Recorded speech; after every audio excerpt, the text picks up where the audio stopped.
నమస్తే, welcome to live show. ప్రముఖ Kannada hero Puneeth Raj Kumar కన్నుమూశారు. ఆయన వయసు 46 ఏళ్లు. ఇవాళ ఉదయం ఇంట్లో జిమ్ చేస్తున్న సమయంలోనే పునీత్కి గుండెపోటు వచ్చింది. దీంతో ఆయన ఒక్కసారిగా కుప్పకూలి పడిపోయారు. వెంటనే కుటుంబ సభ్యులు బెంగళూరులోని విక్రమ్ ఆసుపత్రికి తరలించారు. అత్యవసర చికిత్స జరిపినా కూడా ప్రాణాలు దక్కలేదు. పునీత్ ఇక లేరు అన్న విషయం తెలుసుకుని శాండిల్వుడ్ కన్నీరు మున్నీరవుతోంది. ఇప్పుడు సర్వత్రా ఒకటే చర్చ జరుగుతోంది. ఏంటి 46 ఏళ్లకే హార్ట్ అటాకా, కార్డియాక్ అరెస్టా? ఏదైతే ఉన్నాయో కార్డియాక్ సంబంధించినటువంటి వర్కౌట్స్ హార్ట్ అటాక్స్కు దారితీస్తున్నాయా? అంటే సెలబ్రిటీస్ అంటేనే ఫిట్నెస్ కోసం ఎక్కువ కాన్షియస్గా ఉంటారు, 6 ప్యాక్స్ అలాగే బాడీ బిల్డ్ చేసుకుంటూ ఉంటారు. ఆ నేపథ్యంలో ఏమైనా స్టిరాయిడ్స్ తీసుకుంటున్నారా? వాళ్ళ డైట్లో ఎటువంటివి ఉంటాయి? అసలు వర్కౌట్స్ చేయడం వల్ల హార్ట్ అటాక్ వస్తుందా?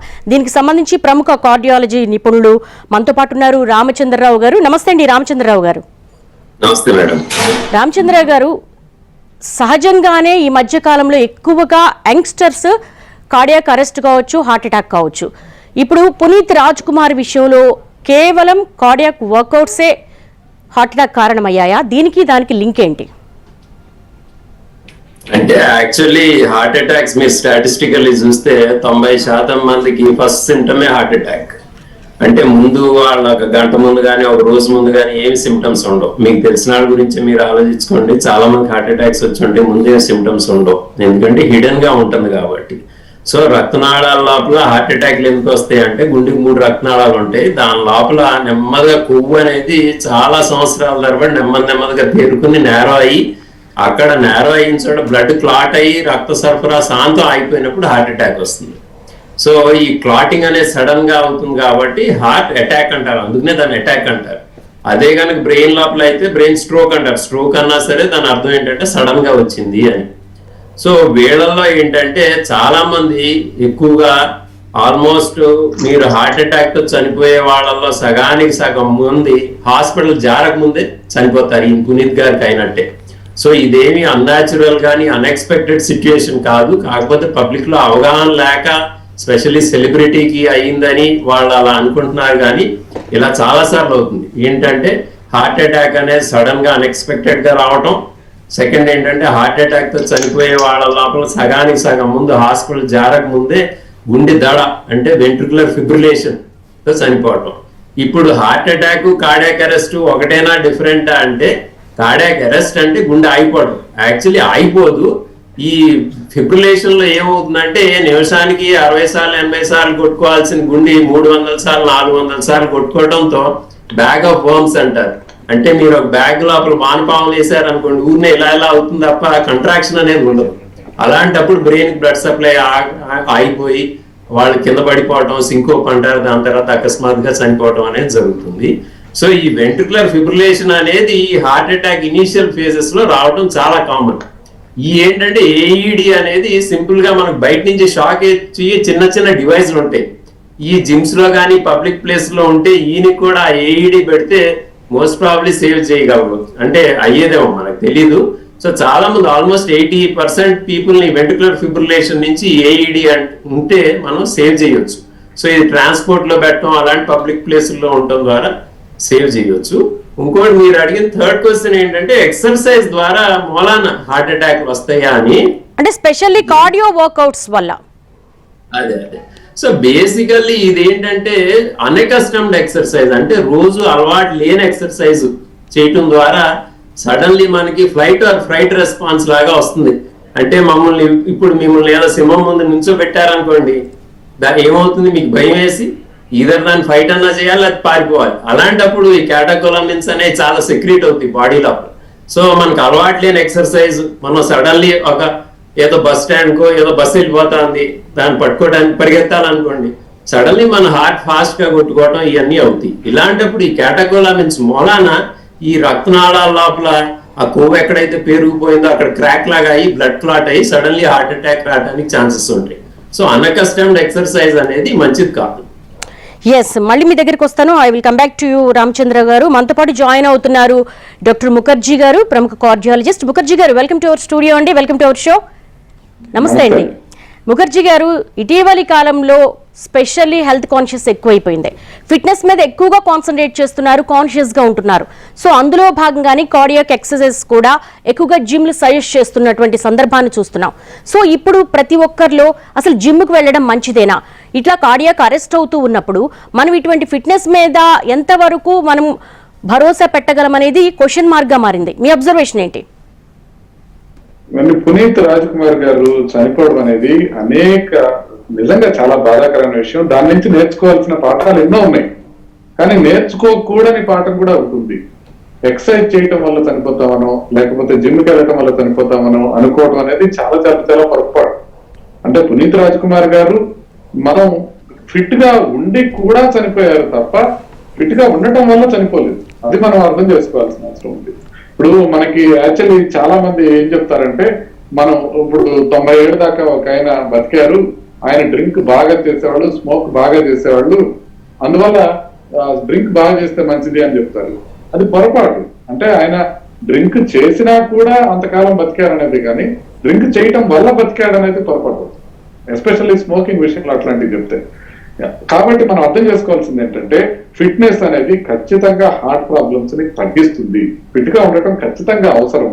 కాకపోతే రామచంద్ర గారు ఇంత క్లియర్ గా చెప్పారు, అన్అకస్టమర్డ్ అంటే ఇప్పుడు మీరు సడన్ గా ఒక 100 కేజీలు ఎత్తడానికి ప్రయత్నం చేశారనుకోండి ట్రైనర్ లేకుండా, అప్పుడు ప్రాబ్లం క్రియేట్ అయ్యే అవకాశం ఉంటుంది. అంతేకాకుండా గ్రేడెడ్ గా మీరు చేసుకుంటున్నప్పుడు, ఎస్పెషల్లీ మీరు అన్నట్టు కార్డియో ఎక్సర్సైజెస్ చేస్తున్నప్పుడు, రెగ్యులర్ గా ఫిట్నెస్ మెయింటైన్ చేస్తున్నప్పుడు హార్ట్ అటాక్ వచ్చే అవకాశం ఖచ్చితంగా తగ్గుతుంది. దాంతో పాటుగా మీకు హార్ట్ అటాక్ రావటం రాకపోవడం అనే దాంట్లో ఒకటి ఎక్సర్సైజ్ అనేది ఒక విషయం అయినప్పటికీ కూడా జెనెటిక్స్ అనేది చాలా పెద్ద రోల్ ప్లే చేస్తాయి. ఫర్ ఎగ్జాంపుల్ జెనెటిక్స్ అనేది ఎట్లా చెప్తున్నా అంటే, పునీత్ రాజ్ కుమార్ గారి బ్రదర్ కి స్ట్రోక్ వచ్చింది అని నేను విన్నాను. నిజమో నాకు తెలియదు. వాళ్ళ ఫాదర్ కూడా హార్ట్ అటాక్ తోనే చనిపోయారు. ఎగ్జాక్ట్లీ. ఇప్పుడు జెనెటిక్స్ అంటే ఎట్లా ఉంటాయంటే, మనకి ఫస్ట్ డిగ్రీ రిలేటివ్స్ ఎవరైతే ఉన్నారో, అంటే ఫాదర్, మదర్, బ్రదర్, సిస్టర్, వీళ్ళల్లో ఉంటే కనుక హార్ట్ డిసీజ్ కానీ స్ట్రోక్ కానీ ఉంటే, అదే హార్ట్ డిసీజ్ స్ట్రోక్ పిల్లల్లో కానీ బ్రదర్స్ సిస్టర్స్ లో కానీ వచ్చే అవకాశం ఉంటుంది. అది జెనెటిక్ మేకప్ వల్ల వచ్చే అవకాశం ఉంటుంది. అది మనం ఇంపార్టెంట్ గా తీసుకోవాల్సిన అవసరం ఉంది. అంటే ఫస్ట్ డిగ్రీ మేల్ పేరెంట్స్, అంటే బ్రదర్ గానీ ఫాదర్ గానీ సన్ గానీ, వీళ్ళు లెస్ దాన్ 45 ఇయర్స్ లోపల కనుక ఉంటే హార్ట్ ప్రాబ్లం. అదేవిధంగా ఫస్ట్ డిగ్రీ లేడీస్ అంటే మదర్ గానీ సిస్టర్ గానీ, వీళ్ళకి 65 ఇయర్స్ కన్నా తక్కువ ఏజ్ లో కనుక హార్ట్ ప్రాబ్లమ్స్ వస్తే మనకి హార్ట్ ప్రాబ్లమ్స్ రావడానికి ఛాన్స్ ఎక్కువగా ఉంటుంది. అంటే ఫాదర్ అనుకోండి, రాజ్ కుమార్ గారి ఫాదర్ అనుకోండి, ఆయనకి చాలా లేట్ ఏజ్ లో వచ్చింది, అందుకని అది ఫ్యామిలీ హిస్టరీ కింద తీసుకునే అవకాశం లేదు. కానీ ఫస్ట్ డిగ్రీ మేల్ పేరెంట్స్ కి లెస్ దాన్ 55 ఇయర్స్ లో వచ్చిన, ఫస్ట్ డిగ్రీ ఫిమేల్ పేరెంట్స్ కి, ఫిమేల్ రిలేటివ్స్ కి లెస్ దాన్ 65 ఇయర్స్ లో వచ్చినా కూడా మనకి ఫ్యామిలీ హిస్టరీ కంపేర్ అవుతుంది. అంటే దానివల్ల మనకి హార్ట్ ప్రాబ్లం వచ్చేదానికి అవకాశం ఎక్కువగా ఉంటుంది. అందువలన మనం ఈయనకి జెనెటిక్ విషయంలోను, తర్వాత స్ట్రెస్ విషయంలోను, తర్వాత మిగతా తెలియని విషయంలోనూ మనకి ఏ విధమైన మేకప్ ఉందో తెలియదు. కాబట్టి మనకి కళ్ళ ముందు ఒకటే కళ్ళకు కట్టినట్టు కనపడుతుంది ఏంటంటే, పునీత్ రాజ్ కుమార్ గారు విపరీతంగా ఎక్సర్సైజ్ చేయటం, చాలా ఫిట్ గా ఉండటం మనకు కనపడుతోంది. ఈ రెండింటిని కరెక్ట్ గా కొరిలేట్ చేసుకొని ఫిట్ గా ఉన్నారు, తొందరగా చనిపోయారు కాబట్టి ఫిట్ గా ఉండడం వల్ల చనిపోతారు అనుకునే విషయం కరెక్ట్ కాదు. ఫిట్ గా ఉన్నా కూడా చనిపోయారు ఆయన, ఫిట్ గా లేకపోతే ఇంకా ముందే ప్రాబ్లం అయ్యేదేమో అనే విషయాన్ని మనం గమనించాల్సిన అవసరం ఉంటుంది. అంటే ఈ పర్టికులర్ కేసు స్టడీ మనం చూస్తే గనక జెనెటికల్ గా వాళ్ళ ఫాదర్కి వచ్చింది, వాళ్ళ బ్రదర్ కూడా అలాగే ఇబ్బంది పడుతున్నారు అనేది మనకు ఒక కేస్ స్టడీ కనపడుతోంది. కానీ చాలా వరకు ఇటీవలి కాలంలో ఒక 17 ఏళ్ల అబ్బాయి అప్పటి వరకు ఆడుకొని అకస్మాత్తుగా కింద పడిపోయి చనిపోవడం, కార్డియాక్ అరెస్ట్ జరగడం, ఇటీవలి కాలంలో ఎక్కువగా స్టంట్స్ వేయడము, 15 ఏళ్లుగా 16 ఏళ్లుగా వాకింగ్ చేస్తున్నాము, జిమ్కి వెళ్తున్నాము, ఫిజికల్గా ఫిట్గా ఉన్నాము, ఫిట్నెస్ బాగా మెయింటైన్ చేస్తున్నాము అనుకున్న వాళ్ళకు కూడా హార్ట్ అటాక్ వస్తుంది. దానికి రీజన్ ఏంటి? అదే 2-3 ప్రశ్నలు ఉన్నాయి మీరు అడిగిన దాంట్లో. ఒకటి, ఫస్ట్ థింగ్ ఏంటంటే యంగ్ పీపుల్ లో హార్ట్ ప్రాబ్లం రావడం. యంగ్ పీపుల్ లో హార్ట్ ప్రాబ్లం రావడానికి చాలా కారణాలు ఉంటాయి, కానీ ప్రధానమైన కారణం ఒకటే ఉంటుంది. 40 ఇయర్స్ లోపల సడన్ కార్డియాక్ అరెస్ట్ కానీ లేకపోతే హార్ట్ అటాక్ కానీ రావడంలో, అలా వచ్చే వాళ్ళలో 90% మంది స్మోకర్స్ ఉంటారు. స్మోకింగ్ అనేది the most important risk factors young లో మనకి హార్ట్ ప్రాబ్లం రావడానికి. సో అది మాత్రమే కాకుండా సరైన శారీరక శ్రమ లేకపోవటము, సరైన ఆహారపు అలవాట్లు లేకపోవటము, విపరీతంగా స్ట్రెస్ తీసుకోవటము, ప్రాపర్ గా నిద్ర లేకపోవటము, ఇవన్నీ కూడా కారణాలు అవుతాయి. ఇవన్నీ కాకుండా కార్డియాక్ అరెస్ట్ అన్నారు చూసారా మీరు, హార్ట్ అటాక్ రాకుండా కూడా కార్డియాక్ అరెస్ట్ రావచ్చు కొంతమందికి. అది కొద్దిగా రేర్ ప్రాబ్లమ్స్ ఉంటాయి అన్నమాట. అంటే బ్రుగాడా సిండ్రోమ్ అని కానీ, లాంగ్ క్యూటీ అని కానీ, షార్ట్ క్యూటీ అని, హైపర్ట్రోఫిక్ కార్డియోమైపతి అని కానివ్వండి, ఇలాంటి రేర్ కండిషన్స్ లో సడన్ గా కార్డియాక్ అరెస్ట్ రావడం, ఎస్పెషల్లీ ఎక్సర్సైజ్ చేస్తున్నప్పుడు వచ్చే అవకాశం ఉంటుంది. బట్ అవి చాలా రేర్ గా ఉండేవి. అవి మనం ముందు డిటెక్ట్ చేస్తే. ఎస్ డాక్టర్ ముఖర్జీ గారు, I will come back to you అండి. ప్రస్తుతం మనతో పాటు జాయిన్ అవుతున్నారు ప్రముఖ ఫిట్నెస్ ట్రైనర్ అమీనా మాజిద్ గారు. Welcome to our studio Amina Majid గారు. Good afternoon. సో ఎలాంటి కార్డియో వర్కౌట్స్ కి సంబంధించి ఎన్ని టైప్స్ ఆఫ్ వర్కౌట్స్ చేస్తూ ఉంటారు? First, when you are starting your fitness program, you should focus on your first thing is you should do the metabolic test. The metabolism is important, the heart rate test, and most important is your BMI. BMI is something where you will target your heart rate, you will get to know what type of a workout you should do. And there is a formula in the fitness that 220 minus age. If the person is like 45 years old, and if you subtract the 45 from 220, it is 175. So 175 beat per minute, it should be the healthier heart rate. Okay, and you should maximum do the interval training. Interval training is something where you will focus on your heart rate, and you will always, when you do any set, whether it's a weight training or a cardio or anything, you should have a rest in between every set. Okay, 30-second or 1 minute rest is very important. And in these days people are more focusing on like doing the weight training and doing the bodybuilding, doing the six packs. If you're doing anything, first get to know your BMI, fat percentage, skeletal fat and muscle fat, what you have in your body. You should know, and you can't follow the YouTube, like suppose if the fitness freak is doing some workout, or a fitness personality is doing the workout, you can't follow the exact whatever he's doing, because his body is different from others and your body is different from others. So you should get to know your all the fitness test levels, and whenever you're doing any kind of a workout, make sure you should hire a professional trainers, and professional trainers must be certified, because you're training a body and you're playing with the life of the human being. So whenever you do the training, hire a professional trainer, go to a professional gym where the trainers are certified, and most important is your diet. And many people What type of diet you suggest? What we suggest is like basically we suggest like to have a healthier diet and more of natural. Like many people are having pre-workouts, like with the pre-workouts also there is a side effect at your body. Like if suppose one of the friend is taking 1 scoop of pre-workout, then you can't follow it, because your body is differ from him. And whenever you have the pre-workout, have like a coffee or a black coffee you can have, or you can have a black like a chocolate, dark chocolate you can have. You can do it with the more of naturals is very important, and most important is for your body is rest. Like many people do the workout, they go to the gym 2 times a day. You can't do that. If you're going also, minimum 8.5 hours rest is important for your body. You should have a proper rest. Sleep is 8.5 hours mandatory for your body, and you should have a proper diet, exercise, and most important is to understand your body structure. Like your heart indicates, as the person has died. Yeah. So your heart. Puneet Rajkumar. Yeah, Mr. Puneet Rajkumar, he has died. So the reason is your heart only indicates while doing the workouts. Your heart rate is high, take a rest for 1 minute, 60-second rest, then you can proceed for a next set. Yes, I will come back to you. Yeah. And doctor Ramachandra గారు, బేసికల్గా celebrities అంటేనే వాళ్ళు lookout change కోసం ఇలాంటివి ఫిట్నెస్కి సంబంధించి look change కోసం చేస్తూ ఉంటారు. ఈ 6 ప్యాక్స్ అనేవి చేసేటప్పుడు ఖచ్చితంగా ట్రైనర్ ఉండాలి, కానీ ట్రైనర్తో పాటు వాళ్ళు కొన్ని స్టెరాయిడ్స్ తీసుకుంటారు, దానివల్ల కూడా ఎక్కువగా రిస్క్ ఫ్యాక్టర్ ఎక్కువ ఉంటుంది అంటారు. ఇందులో వాస్తవం ఉందంటారా? అందులో అంతే వాస్తవం లేదు. యాక్చువల్లీ స్టెరాయిడ్స్ అవి మంచిది కాదు for so many other reasons. కానీ సడన్ కార్డియాక్ అరెస్ట్ అంటే గుండె ఆగిపోవడానికి దానికి స్టెరాయిడ్ కి అంత రిలేషన్షిప్ లేదు, అన్లెస్ అదేదైనా ఎలక్ట్రోలైట్ అబ్నార్మాలిటీస్ తీసుకొస్తే తప్ప. సో అంటే బేసికల్లీ మనకి ఇక్కడ తెలియాల్సింది ఏంటంటే this is not a very unnatural thing. అంటే అవ్వంది వేరే చోట ఎక్కడ అవ్వంది ఇంకా అయిందని కాదు, మనకి సెలబ్రిటీకి అయ్యిందని మనకి ఇప్పుడు తెలుస్తా ఉంది. చాలా మంది తెలియని వాళ్ళకి, అవగాహన లేని వాళ్ళకి తెలుస్తా ఉంది. కానీ మీరు ఏ రకంగా చూసినా this is quite a common thing to happen. ఎలాగంటే హార్ట్ అటాక్స్ ఇండియాలో 45 to 55 years is the commonest age for heart attacks. So మనకి ఆల్మోస్ట్ వేరే దేశాల కన్నా ఒక 10-15 సంవత్సరాల ముందే హార్ట్ అటాక్స్ వస్తాయి. ఇది డెవలపింగ్ కంట్రీస్, ఏ డెవలపింగ్ కంట్రీలోనా అలా ఉంటుంది, స్పెషల్లీ ఏషియన్ డెవలపింగ్ కంట్రీస్ మనకి ఎక్కువ.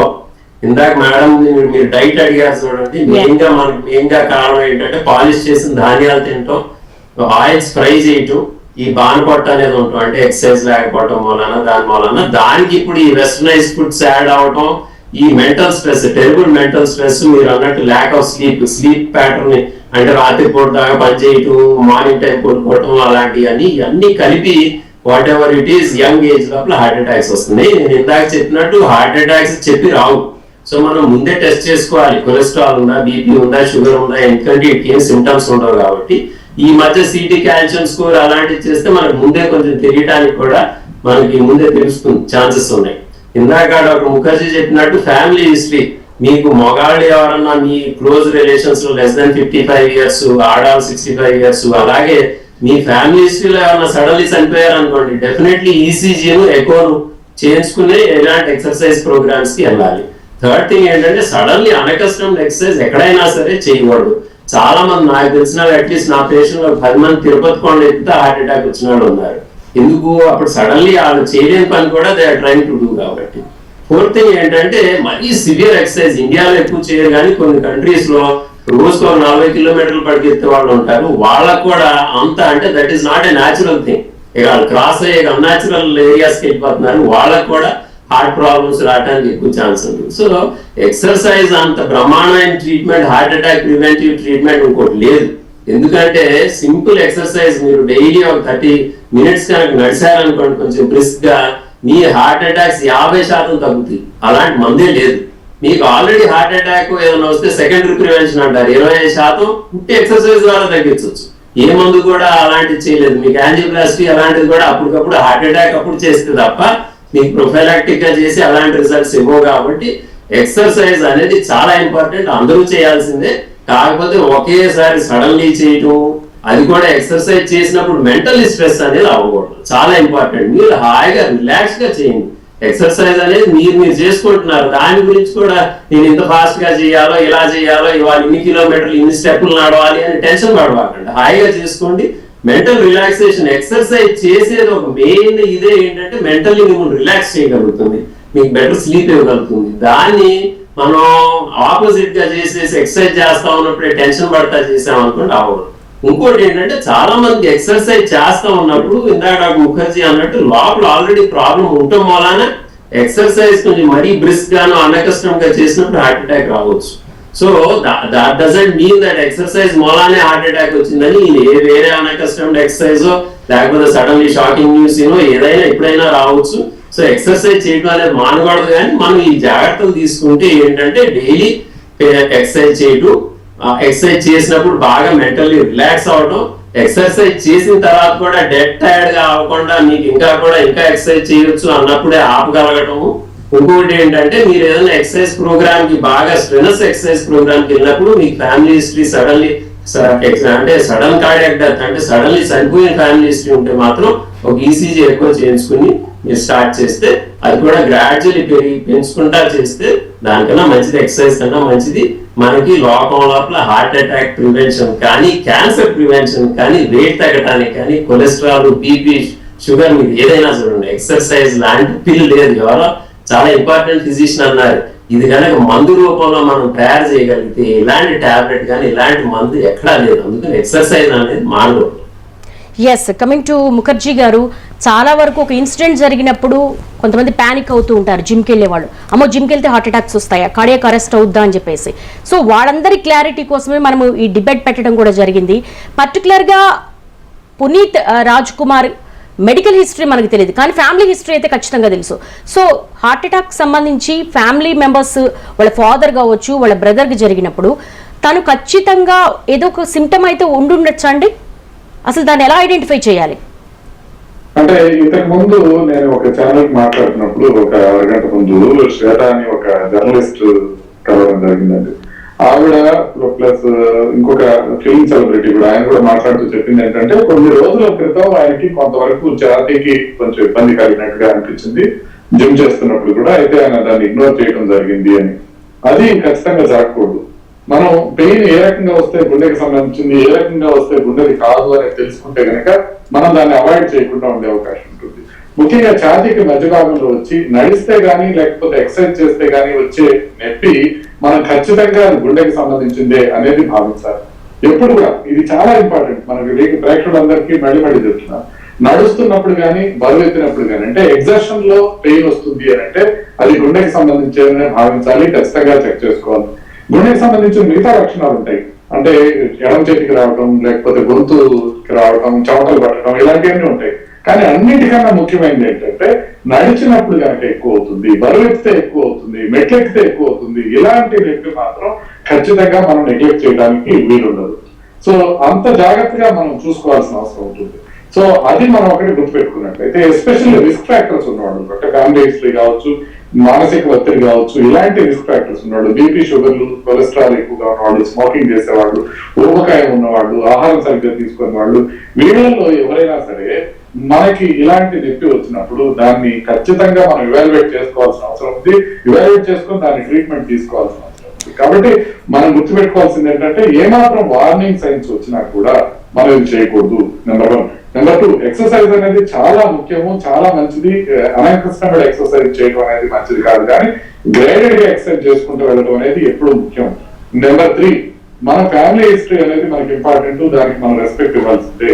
నెంబర్ 4, కార్డియాక్ అరెస్ట్ వచ్చిన తర్వాత గోల్డెన్ అవర్ ఉండదు, గోల్డెన్ 5 minutes ఉంటుంది. కాబట్టి మన పక్కన ఉన్న వాళ్ళందరికీ బేసిక్ లైఫ్ సపోర్ట్ మనం ఖచ్చితంగా నేర్పించి తీరాలి. ఆటోమేటెడ్ ఎక్స్టర్నల్ డిఫిబ్రిలేటర్ లాంటివి మన పబ్లిక్ ప్లేసెస్ లోను, జిమ్స్ లోను ఉంచుకునే అవకాశం ఉంటుంది, ఉంచుకోవాల్సిన అవసరం ఉంటుంది.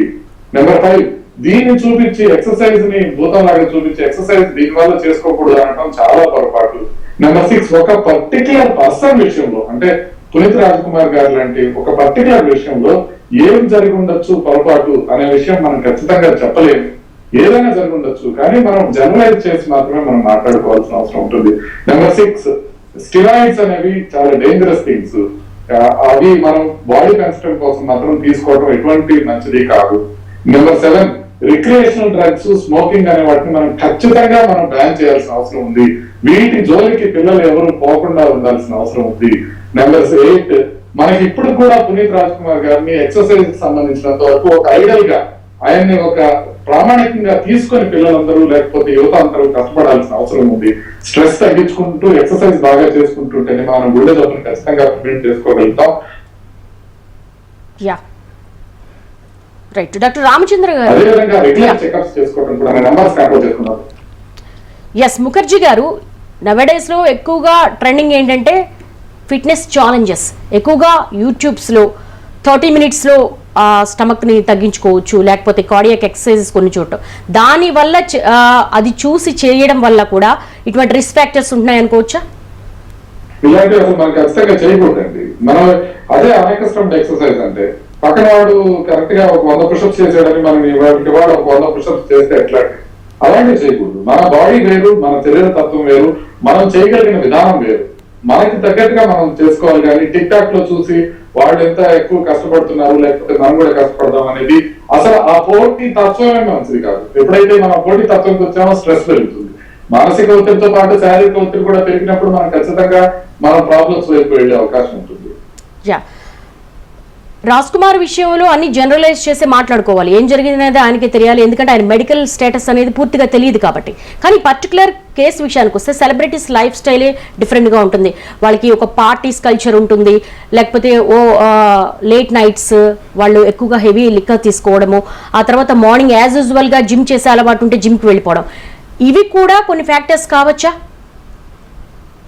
అంటే వీటన్నిటికీ ఒత్తిడికే కారణం అవుతాయండి. ఇవన్నీ వాళ్ళ లైఫ్ స్టైల్లో ఒత్తిడి చాలా ఎక్కువగా ఉంటుంది. అంటే ఇప్పుడు మనం లేట్ నైట్స్ మేల్కొని ఉండటం, సరిగ్గా నిద్ర లేకపోవడం, వాళ్ళకి విపరీతమైన స్ట్రెస్ ఉంటుంది. అంటే ఫర్ ఎగ్జాంపుల్ మీరు ఒక 10 లక్షలు పెట్టి బిజినెస్ చేశారనుకోండి, ఆ బిజినెస్ లాభం రావచ్చు నష్టం రావచ్చు అని అంటున్నారు అనుకోండి, మీకు ఎంత స్ట్రెస్ ఉంటుందో గమనించండి. అదే వాళ్ళు hundreds of crores తో బిజినెస్ చేస్తూ ఉంటారు. అంటే ఒక సినిమా వచ్చిన తర్వాత hundreds of crores కరెక్ట్ గా ఒక నెక్స్ట్ 1 week లో కూడా దాని రిజల్ట్ తెలిసిపోయే అవకాశం ఉంటుంది. వాళ్ళకి చాలా చాలా స్ట్రెస్ అధికంగా ఉండే అవకాశం ఉంటుంది. దాన్నంతా తట్టుకొని నిలబడాల్సిన అవసరం కూడా ఉంటుంది. Yes, coming to Amina Majid garu, so cardiac workouts చేసేటప్పుడు ఏమైనా ప్రికాషన్స్ తీసుకుంటారా? What type of precautions will you take? First, whenever you do the cardio workout, first the warm up is very important. Okay, proper sleep first, then if you're going to the gym, proper diet, then if you're entering at the gym, many people go directly to the treadmill and they'll start off the workout. It is not good. Whenever you're starting any kind of a cardio workout, first warm up is important, then the main important is the interval. Like suppose if you are doing the treadmill for 1 hour, it is very harmful because you are playing with your heart rate. The rest is very important while doing any workout, whether it's a cardio, weight training or stretches, or you're doing the meditation also, that is more important. The rest is more important in the fitness. And if you're doing the cardio workout, make sure many people don't drink the water. If your heart rate is high, take a rest of like 1 minute, 30 seconds or 2 minutes, then have a bit of sip of water in between. Many people don't drink the water because they think that if you take up a water, you will lose your stamina. It is not right. You should have a proper water. Minimum in a day you should have 6 liters of water. If you're doing any kind of at your proper lifestyle, you should have a 6 liters of water. That is the healthy. And most important is the breathing pattern while doing the workouts. While doing the cardio workouts, you should have a proper breathing pattern. Like when you're inhaling with your nose, exhale out with your mouth. And the most important is when you're doing the cardio workout, don't do it for 1 hours. Like interval training, where interval training is something where you will do like 1 minute of workout, then 30 seconds of rest, then 1 minute of. If you're doing the like equipments, cardio equipments, many people do. If you're doing the workout also, take a 10 minutes first. If you're a beginner, start off with 5 minutes, then 10 minutes, then take a break. That is more important. Yes, coming to Ramachandra garu, ఏ age వచ్చిన తర్వాత మనము ఎక్కువగా medical టెస్టులు చేయించుకోవాలంటారు? అంటే కాలమాన పరిస్థితులను బట్టి హార్ట్ అటాక్స్ వచ్చే ఏజ్ కూడా చాలా చిన్న ఏజ్లోనే యూత్కి ఎక్కువగా వస్తుంది కాబట్టి ఏ ఏజ్లో రిస్క్ ఎక్కువ ఉంటుంది?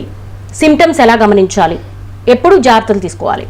ఫైనల్లీ సో ఎందుకంటే ఇంత తక్కువ ఏజ్ లోనే వస్తున్నాయి హార్ట్ అటాక్స్ అని, అంటే మన కంట్రీలోనే కాదు, అమెరికన్ హార్ట్ అసోసియేషన్ రికమెండేషన్ కూడా 20 years నుంచి మీరు టెస్టులు చేయించుకోవాలి. ఎలాంటి టెస్టులు? మెయిన్లీ రిస్క్ ఫ్యాక్టర్స్, ప్రమాదకరమైన అంశాలు ఏమన్నా ఉన్నాయా లేదా అని.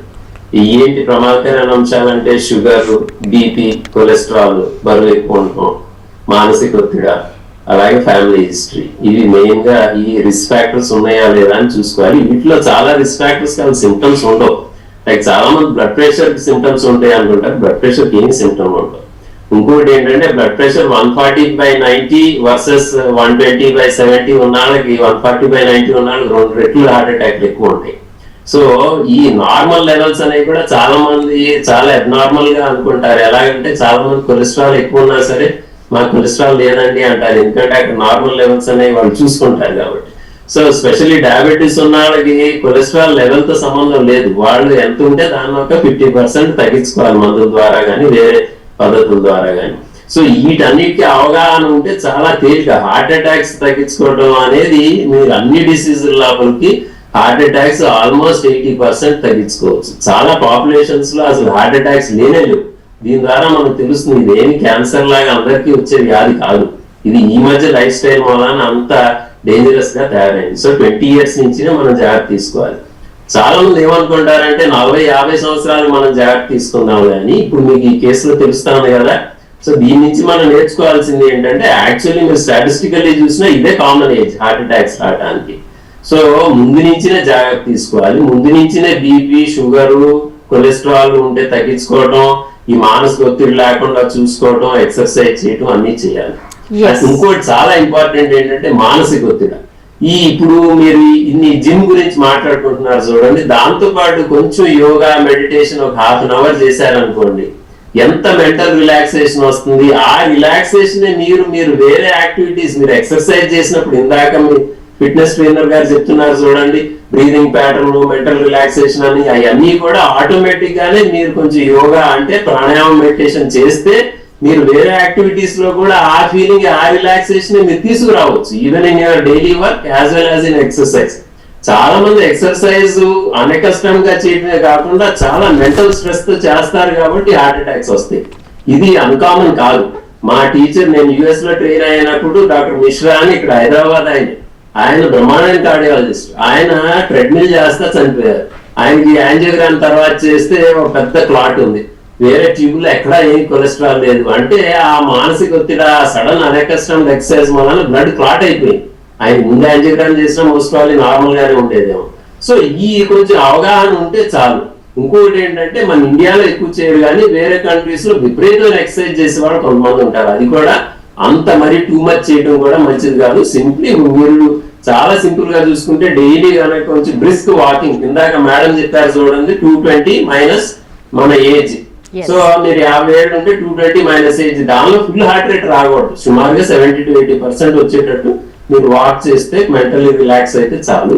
ఇంకోటి ఏంటంటే ఈ పబ్లిక్ ప్లేస్ లో ఏఈడి లేకపోవడం, నేను అనుకుంటే ఈయనకి కూడా ఏఈడి అనేది ఆ డీఫిబ్రిలేటర్ ఉండటం, పక్కన కొంచెం సిపిఆర్ అయ్యి అంటే ఎలా ఛాతీ నొక్కాలి, ఎలా చేయటం ఆ అవగాహన ఉంటే మీరు ఆల్మోస్ట్ బై స్టాండర్, అంటే పక్కనే ఎవరన్నా చూసినప్పుడు పడిపోయారు అనుకోండి, మీరు 80% పీపుల్ ని సేవ్ చేయొచ్చు. సో ఆ ఫెసిలిటీలో ఏఈడి లేకపోవడం వల్ల నేను చనిపోయారేమో, కానీ ఏఈడి ఉంటే మోస్ట్ ప్రాబ్లీ చాలా మంది చనిపోరు. అలాగే ఛాతీ నొప్పి వచ్చి ట్రాన్స్పోర్ట్ చేసినప్పుడు కూడా ఈ సింపుల్ డివైస్ ఎంతో అవదు. అన్ని అంబులెన్స్ లోను అన్ని చోట్ల అనుకుంటే ఏఈడి అనేది అది గుండె దడ వచ్చినప్పుడు, హార్ట్ అటాక్ వచ్చినప్పుడు ఇనీషియల్ ఫేజ్ లో కొంతమందికి ఈవెన్ నొప్పి రాకముందు కూడా ఈ దడ వస్తుంది, ఈ దడ వచ్చి గుండె ఆగిపోతుంది. అలాంటప్పుడు ఈ సింపుల్ ప్యారల్స్ కనెక్ట్ చేస్తే అదే చెప్తుంది బటన్ నొక్కండి అని, నొక్కితే షాక్ ఇచ్చి మనిషిని కాపాడుతుంది. సో ఈ సింపుల్ టెక్నిక్స్ ద్వారానే చాలా వరకు మనం ప్రివెంట్ చేయొచ్చు. పబ్లిక్ లో అవగాహన ఉండాలంతే. ఎస్, ఫైనల్లీ ముఖర్జీ గారు మీరు కంక్లూడింగ్ గా ఏం చెప్పాలనుకుంటున్నారు? ఎస్ ముఖర్జీ గారు, thank you so much for joining us, and Ramachandra గారు thank you so much, and Amina గారు thank you so much for coming and joining us. Thank you. Yes, ఇది వెల్నెస్ అండ్ ఫిట్నెస్ మోజులో పడి దయచేసి వర్కౌట్స్ చేసేటప్పుడు ప్రికాషన్స్ తీసుకోండి. Compulsory coach and డాక్టర్ని consult చేస్తూ ఉండండి. థరోగా మెడికల్ చెకప్స్ చేయించుకోండి. సో జిమ్కి వెళితే చనిపోతాము అన్న భయాల నుంచి అయితే బయటికి రండి.